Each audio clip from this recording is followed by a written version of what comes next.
성경에 보면은 하나님의 나라라는 주제가 아주 굉장히 광범위하게 나오고 예수님께서 전도하신 주제가 바로 하나님의 나라입니다.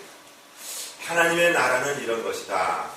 우리가 주일학교 때 하나님의 나라를 배울 때는 거기 가면은 통닭도 있고 거기 가면은 맛있는 음식들이 많고 볼거리들이 많고 그런 거로 이제 배웠단 말씀이죠. 그런데 예수님께서 가르쳐 주신 나라는 그 하나님의 나라의 통치 원리, 하나님의 나라는 어떤 성격을 가지고 있느냐, 하나님의 나라는 어떻게 이끌어가는 나라냐 하는 것들을 말씀하셨어요. 유진 피터슨이라는 분은 이런 말을 했습니다. 만약에 성도가 하나님의 나라를 향해서 걸어가고 있다면 그는 이미 하나님의 나라에 있는 것이다. 한번 생각해 보세요. 우리 모두는 하나님의 나라를 사모하고 그것을 목적하고 가고 있지 않습니까? 그런데 그 삶 자체가, 그 발걸음 자체가 이미 하나님의 나라의 통치권 안에 들어와 있는 것이다. 할렐루야. 네. 그래서 예수님께서는 마태복음 13장에 한 8가지 비유로 하나님 나라를 설명해 주셨어요. 씨를 뿌리는 비유, 가라지 비유, 오늘 우리가 공부하는 겨자씨와 누룩의 비유, 또 그물의 비유, 옛것과 새것을 내오는 주인의 비유, 고화의 비유, 진주의 비유, 이런 것들이 들어가 있습니다. 오늘 주님께서 우리에게 말씀해 주시고자 하는 겨자씨와 누룩의 특징이 뭐냐면, 겨자씨는 심겨지면 자란다는 것이고 누룩은 자기뿐만 아니라 주변 전체를 변화시키고 부풀리는 것이다 하는 것을 말씀해 주셨는데, 오늘 이 말씀을 통해서 우리가 은혜를 받은 다음에 우리가 겨자씨가 되고 누룩이 되기를 원합니다. 요즘 세상을 보세요. 여와 야가 싸우는데 정말 끝이 없을 정도로 싸웁니다. 국회의원이 머리로 받았네, 경호원이 역사를 붙들었네, 정말 창피하고 창피한 이런 이야기들이 계속 일어나는 게 뭐냐면은 서로 물고 뜯고 죽이려는 세상의 본질이 그렇습니다. 경쟁해서 밟아 이겨야 되고, 무슨 오디션이란 걸 젊은 애들이 하는데 중간에 탈락되고 한 명 살아남고, 이런 아주 삭막한 일들이 모든 사람의 관심이 되어버렸는데, 이런 세상에서 저와 여러분은 천국의 백성으로 하나님의 미소와 하나님의 사랑과 하나님의 감사와 이 모든 생명들을 전하는 그런 겨자씨, 그런 누룩이 되시기를 주님 이름으로 부탁을 드립니다. 우리 주님께서 천국은 마치 겨자씨와 같다, 그렇게 오늘 말씀을 시작하십니다. 우리 본문 31절, 32절을 함께 읽겠습니다. 또 비유를 들어 이르시되 천국은 마치 사람이 자기 밭에 갖다 심은 겨자씨 하나 같으니 이는 모든 씨보다 작은 것이로되 자란 후에는 풀보다 커서 나무가 되매 공중의 새들이 와서 그 가지에 깃들이느니라. 아멘. 씨앗 중에 겨자씨는 아주 작은 것입니다. 식당 가서 설렁탕 같은 데 뿌리는 후추가 있죠. 후추 가루, 갈아놓은 가루보다 조금 크든지 비슷하든지 그만한 크기가 겨자씨입니다. 그 겨자씨가 땅에 심기우면은 이것이 보이지 않는 가운데 발아대고 자라서 새들이 깃들일 정도의 나무의 크기로 큰다는 것이 오늘 주님의 말씀입니다. 우리는 예수 믿은 다음에 작은 봉사들을 합니다. 몇 명 안 되는 어린이들을 가르치기도 하고요. 내 찬송을 누가 들을까 하면서 찬송도 하고요. 전도지를 가지고 예수 믿으세요 한 번씩 말씀도 하고요. 아주 작아 보입니다. 그리고 전도하기 위해 애쓰시는 분은 다음 주에, 이번 주에 꼭 나온다고 했는데 목사님 이번 주에 새신자 하나 와요 이렇게 얘기했는데 안 와요. 그러면 마음이 무너져 내려요. 그래서 찬송도 그런 찬송을 하잖아요. 씨를 뿌릴 때에 나지 아니할까 슬퍼하며 심히 애탈지라도. 우리가 애타요. 그냥 이게 무슨 정말 잘할까? 내가 오늘 전하는 이 복음이 생명으로 열매를 맺을까? 지금 가르치는 이 아이들이 정말 선생님 얘기 듣지도 않는 것 같고 전부 딴짓만 하고 있는 것 같고 명령되지도 않는데 도대체 이 아이들이 신앙을 끌어나갈까? 그런 두려움과 어려움이 우리에게 있다는 거예요. 그래도 절대로 두려워하지 마십시오. 우리가 심은 작은 씨앗 하나가 나중에 큰 나무로 자라게 된다는 것이 하나님 나라의 법칙이기 때문에 그렇습니다. 제가요, 기네스북에 기록된 선생님 이야기 하나를 해드릴게요. 미국 일리노이즈 웨스트 브로우치라는 작은 마을이 있었어요. 그런데 거기에 직업이 중학교 선생님이신 분이 그냥 교회를 다닙니다. 그리고 교회 학교 교사를 억지로 맡으셨는데 주일날 교회 가다 보니까 조그만 애들이 한 4명이 놀고 있어요. 얘들아, 이 선생님 따라서 교회 가지 않을래? 애들이 못 들었죠. 어떻게 해야지 이 아이들 마음을 끌까 하다가 얘들아, 오늘 교회 오면 내가 10센트씩 줄게. 이렇게 한 거예요. 아이들이, 용돈 없던 아이들이 10센트 받겠다고 우르르 왔습니다. 그래서 이제 내 녀석들이 다 따라온 거죠. 그런데 가르치면서 가만히 생각해 보니까 내가 학교에서 세상 지식을 열심히 가르치는데 내가 교회 학교에서 성경 말씀을 학교에서 가르치는 것만큼 열심히 못 가르치는구나. 내가 어찌하든지 이 내 아이를 정말 하나님의 말씀으로 세워야 되겠다. 이런 결단이 생겼어요. 그래서 예배 끝나고 가는 애들을 야, 오후에 선생님 집에 오면 10센트씩 줄게. 이렇게 또 제안을 한 거예요. 그래서 이 아이들이 선생님한테 10센트 받으려고 모여서 그 선생님 집에 갑니다. 오전에는 교회 학교에서 공부하고 오후에는 선생님 집에 가서 공부하고 10여 년을 그렇게 가르쳤어요. 그리고 그 아이들이 이제 고등학교를 졸업하고 전부 도회지로 나가게 되었습니다. 그리고 세월이 한 20, 30년이 흘렀어요.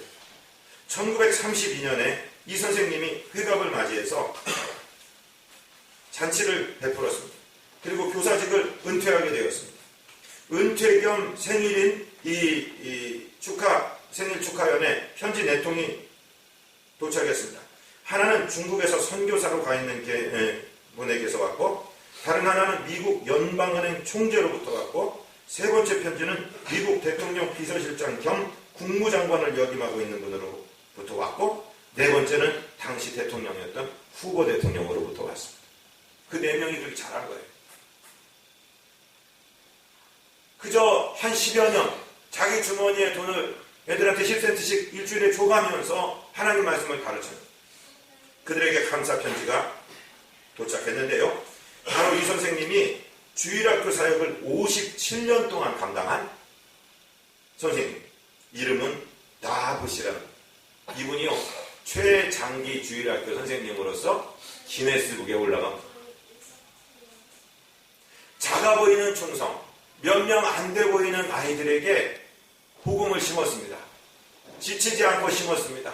힘을 다해서 심었습니다. 그런데 하나님께서 그 사람들을 그렇게 위대한 인물로 길러내셨고, 그리고 자기는 기네스북에 올라가는 영광입니다. 그 기네스북에 다브시라고 기록된 것이 영광이겠습니까? 하나님 나라에 가면 얼마나 큰 영광이 있겠습니까? 오늘 우리가 하는 작은 일, 작은 것을 심는 것에 대해서 절대로 초라하게 생각하지 마시고 그 일에 최선을 다하시기를 주님 이름으로 부탁을 드립니다. 이런 이야기도 있어요. 옛날에 농사를 짓는데 한여름에 그렇게 가물었다고 그러죠. 사람들이 이제는 다 포기해야 된다. 이 정도 비가 안 왔으면 다 마른다. 그런데 한 사람은 샘에 가서 물을 계속 길어다가 가는 거예요. 지게에다가 물동이를 치는데 옛날 물동이 생각하십니까? 그 외에 플라스틱 고무 비슷한 것을 섞어서 섬유줄도 넣어서 만든 것이 있습니다.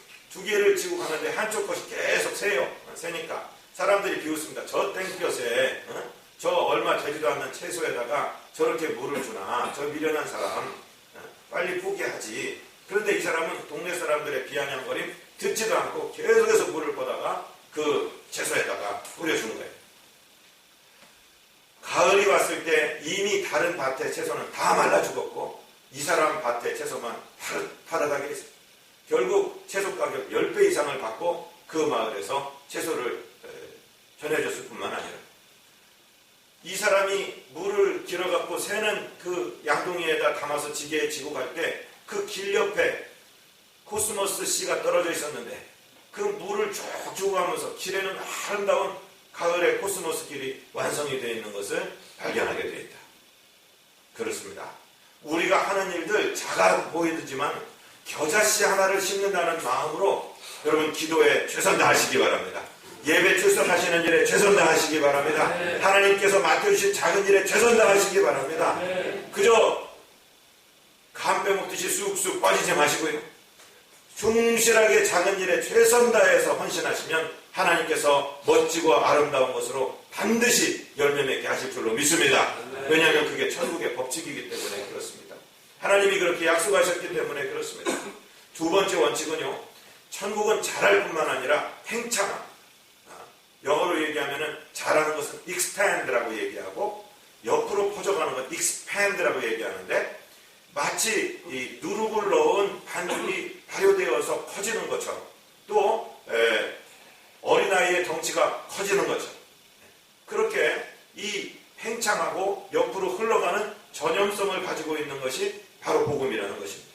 오늘 본문 33절 말씀을 같이 읽겠습니다. 또 비유로 말씀하시되 천국은 마치 여자가 가루 서말 속에 갖다 넣어 전부 부풀게 한 누룩과 같으니라. 가루 서말에다가 그 반죽이 얼마나 큰, 우리 아이들이 말을 얼마나 큰지 알 수 있을려나 모르겠네. 그 서말 3말이나 되는 곳에다가 누룩을 집어넣어서, 즉 효소를 집어넣어서, 이스트를 집어넣어서 전부 부풀게 한 그런 반죽과도 같다, 누룩과도 같다, 이렇게 말씀하십니다. 복음은 퍼져나가는 것입니다. 하나님의 말씀은요, 살아있고 운동력이 있기 때문에 퍼지게 되어 있습니다. 히브리서 4장 12절 말씀 우리 같이 한번 읽어볼까요? 하나님의 말씀은 살아있고 활력이 있어 좌우의 날선 어떤 검보다도 예리하여 혼과 영과 및 관절과 골수를 찔러 쪼개기까지 하며 또 마음의 생각과 뜻을 판단하나니. 할렐루야. 하나님의 말씀이 운동력이 있기 때문에, 여러분 효소, 그 효모, 이스트, 그걸 보십시오. 그저 가만히 정지해 있는 것 같은데 그 안에는 생명력이 있습니다. 발효가 됩니다. 그리고 부풀어 오릅니다. 생명체이기 때문에 그렇습니다. 조그만 겨자씨 하나, 수박씨 하나, 사과씨 하나, 그거 아무것도 아닌 것 같아 보이는데 이것은 그 본질적으로 그 안에 생명력을 내재하고 있기 때문에 자라게 되고 팽창하게 되는 것을 지금 말씀하고 있습니다. 우리가 한 사람에게 전도하고 한 사람을 세워줍니다. 우리 자녀에게 예수 잘 믿도록 기도하면서 사람을 세워갑니다. 우리 소그룹에서 새로 믿은 분들을 위해서 서로 기도하며 그가 주님 앞에 올바로 서게 되기를 위해서 서로 간구합니다. 내 하는 일들이 너무 적어 내 눈앞에 큰 열매가 보이지 아니할지라, 그 작은 봉사들을 할 때 그 생명력은, 하나님의 말씀 안에 있는 생명력은 팽창하기 시작하는 것입니다. 그것이 하나님 나라의 원리입니다. 자, 우리가 어떻게 예수 믿게 되었는지 한번 생각해 보십시오. 예수님이 12명, 그것도 한 사람 실패보고 12명 제자에다가 3년 반 당신의 인생을 걸고 가르쳤습니다. 그랬는데 그 12명이 나가서 제자를 삼기 시작하고 전도하기 시작하고 입에서 입으로 사람 하나씩을 건져내기 시작했습니다. 그것이 나라를 넘고 언어를 넘고 문화를 넘어서 저와 여러분이 오늘 예수 믿게 된 것입니다.